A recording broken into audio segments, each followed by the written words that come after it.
Hi friends, అందరూ ఎలా ఉన్నారు? నేనైతే చాలా బాగున్నాను. మీరందరూ కూడా బాగుండాలని మనస్ఫూర్తిగా కోరుకుంటున్నా. ఫ్రెండ్స్, ఈ రోజు ఈ వీడియోలో నేను చూపిస్తున్న రెసిపీ 8 మంత్స్ బేబీస్ నుంచి స్కూల్కి వెళ్ళే పిల్లల వరకు తినిపించవచ్చు. ఈ రెసిపీ చాలా healthy and tasty recipe friends. మనం పిల్లలకి ఇచ్చే ఆహారాన్ని బట్టే వాళ్ళ ఆరోగ్యం అనేది ఉంటుంది. సో అన్ని పోషకాలున్న ఆరోగ్యకరమైన ఆహారాన్ని తినిపిస్తే వాళ్ళు హ్యాపీగా ఉంటారు, మనము హ్యాపీగా ఉంటాం. చూస్తున్నారు కదా మా పిల్లల రియాక్షన్. ఫుడ్ అయితే వాళ్ళకి చాలా బాగా నచ్చింది. సో ఇంకా లేట్ చేయకుండా వీడియోలోకి వెళ్ళిపోదాం. ముందుగా క్యారెట్ని ఇలా పీల్ ఆఫ్ చేసుకోవాలి.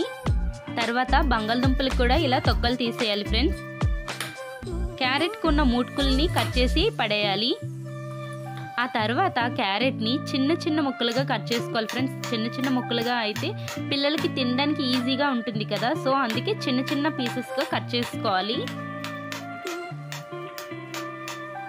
సేమ్ ఇదే విధంగా బంగాళదుంపని కూడా చిన్న చిన్న ముక్కలుగా కట్ చేసుకోవాలి.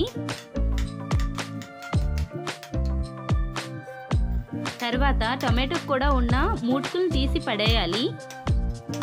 టొమాటోస్ని కూడా ఇలా చిన్న చిన్న పీసెస్గా కట్ చేసుకోవాలి. సో కటింగ్ అయితే కంప్లీట్ అయిపోయింది ఫ్రెండ్స్. ఇప్పుడు ప్లేట్లోకి ట్రాన్స్ఫర్ చేస్తున్నాను. ఒక హాఫ్ కప్ గ్రీన్ పీస్ని తీసుకున్నాను. ఒక కుక్కర్ తీసుకొని అందులోకి ఒక స్మాల్ గ్లాస్ రైస్ వేసాను. ఇప్పుడు అదే గ్లాస్తో హాఫ్ గ్లాస్ పెసరపప్పు వేసాను. హాఫ్ కప్ గ్రీన్ పీస్ ఇలా క్లీన్ చేసుకొని ఇందులోకి వేసుకున్నాను ఫ్రెండ్స్. ఇలా వాటర్ పోసుకొని ఒక 2 టైమ్స్ వీటిని క్లీన్ చేసుకొని ఆ వాటర్ని వడపోసేయాలి ఫ్రెండ్స్. ఆ తర్వాత ఇందులోకి ఆల్రెడీ కట్ చేసి పెట్టుకున్న టమాటో ముక్కల్ని ఇందులో వేస్తున్నాను. క్యారెట్ ముక్కలు కూడా వేస్తున్నాను. కొంచెం కరివేపాకు, చిన్నగా కట్ చేసి పెట్టుకున్న బంగాళదుంప ముక్కలు కూడా ఇందులో వేస్తున్నాను. కొంచెం జీలకర్ర, రుచికి సరిపడా ఉప్పు, కొంచెం పసుపు వేసి ఇప్పుడు ఇందులోకి మనం ఏ గ్లాస్తో రైస్ అండ్ పప్పు తీసుకున్నామో దానికి డబుల్ క్వాంటిటీలో వాటర్ వేసుకోవాలి.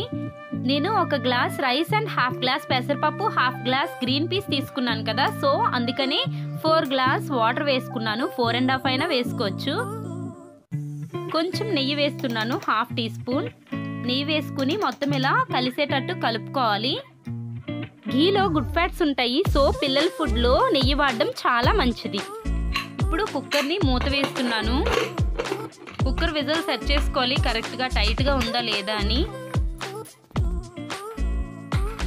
ఇప్పుడు స్టవ్ ఆన్ చేసుకొని స్టవ్ పైన కుక్కర్ పెడుతున్నాను. 4 విజిల్స్ వచ్చేంత వరకు ఉడికించుకోవాలి. చిన్నపిల్లలు కదా, సో అందుకని మెత్తగా ఉండాలండి. ఫుడ్ మెత్తగా ఉంటే వాళ్ళకి మింగడానికి ఈజీగా ఉంటుంది. సో 4 or 5 విజిల్స్ అయినా పర్వాలేదు. 4 విజిల్స్ కంప్లీట్ అయ్యాక స్టవ్ ఆఫ్ చేస్తున్నాను. స్టవ్ ఆఫ్ చేసిన ఒక 15 మినిట్స్ తర్వాత చూడండి చల్లగా అయింది. సో ఇప్పుడు ఇలా కుక్కర్ విజిల్ని లిఫ్ట్ చేసి ఓపెన్ చేసుకోవాలి. ఫుడ్ అయితే మంచిగా కుక్ అయిందండి. చూడండి రైస్ కూడా మెత్తగా అయింది. 2 or 3 ఇయర్స్ పిల్లలైతే ఇలా తినేస్తారు, కానీ చిన్న పిల్లలు అయితే తినలేరు కదా. అంటే చిన్న బేబీస్ 8 మంత్స్ 9 మంత్స్ బేబీస్ తినలేరు కదా.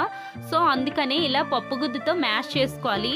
పప్పుగుత్తితో ఇలా మ్యాష్ చేసుకుంటే ఫుడ్ చాలా మెత్తగా అయిపోతుంది. చిన్న బేబీస్కైనా ఫీడ్ చేసేయచ్చు ఫ్రెండ్స్. మనకి ఏ కన్సిస్టెన్సీలో కావాలి అంటే అంతవరకు ఇలా పప్పుగుత్తితో మ్యాష్ చేసుకోవచ్చు, అంటే పిల్లల ఏజ్ బట్టి.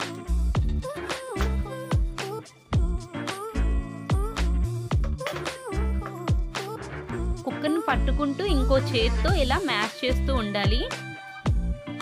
చూడండి ఫుడ్ అయితే మెత్తగా అయిపోయింది.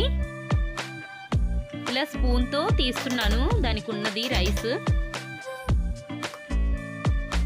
ఇంకో బౌల్లోకి ట్రాన్స్ఫర్ చేస్తున్నాను. ఇప్పుడు మా పిల్లలకి తినిపిస్తాను, సో అందుకని ఇలా గిన్నెలోకి వేస్తున్నాను. ఫుడ్ వేడిగా ఉంది కదా, సో కొంచెం సేపు చల్లారనివ్వాలి. చల్లారిపోయాక ఇప్పుడు ఇందులోకి రసం వేస్తున్నాను. ఇలా రైస్లో రసం కలిపి పిల్లలకి తినిపించడం వలన పిల్లలకి మోషన్ ఫ్రీగా అవుతుంది, డైజెస్టివ్ సిస్టమ్ కూడా కరెక్ట్గా వర్క్ చేస్తుంది. సో మీరు కూడా ఇలానే చేయండి ఫ్రెండ్స్. ఫుడ్ అయితే రెడీ అయిపోయింది. ఇంకా మా పిల్లలకి ఫీడ్ చేస్తాను, వాళ్ళ రియాక్షన్ ఎలా ఉందో చూద్దురు. మీరు కూడా రండి. నెహల్ బేబీ ఫుడ్ రెడీ అయిపోయింది. ఆఫ్ చేసి గుడ్ బాయ్. చూడండి మా చిన్న బాబు చాలా బిజీగా ఉన్నాడు. ప్రజ్జు బేబీ ఆఫ్ చేసే గుడ్ బాయ్. ఫ్రెండ్స్, పిల్లలకి ఎప్పుడు సేమ్ ఫుడ్స్ ఫీడ్ చేయకూడదు, డిఫరెంట్ వెరైటీస్లో ఫుడ్ ప్రిపేర్ చేసి ఫీడ్ చేయాలి. అలా అయితే పిల్లలకి చాలా నచ్చుతుంది. చూడండి మా పిల్లల రియాక్షన్ చాలా బాగుందంట ఫుడ్ అయితే. ఫ్రెండ్స్, వీడియో నచ్చినట్లయితే ప్లీజ్ లైక్ చేయండి, షేర్ చేయండి, సబ్స్క్రైబ్ చేయండి. Thank you for watching. Friends, నేను పెట్టిన ప్రతి వీడియో మీకు నోటిఫికేషన్గా రావాలి అంటే సబ్స్క్రైబ్ చేసి బెల్ సింబల్ యాక్టివేట్ చేసుకోవడం మర్చిపోకండి.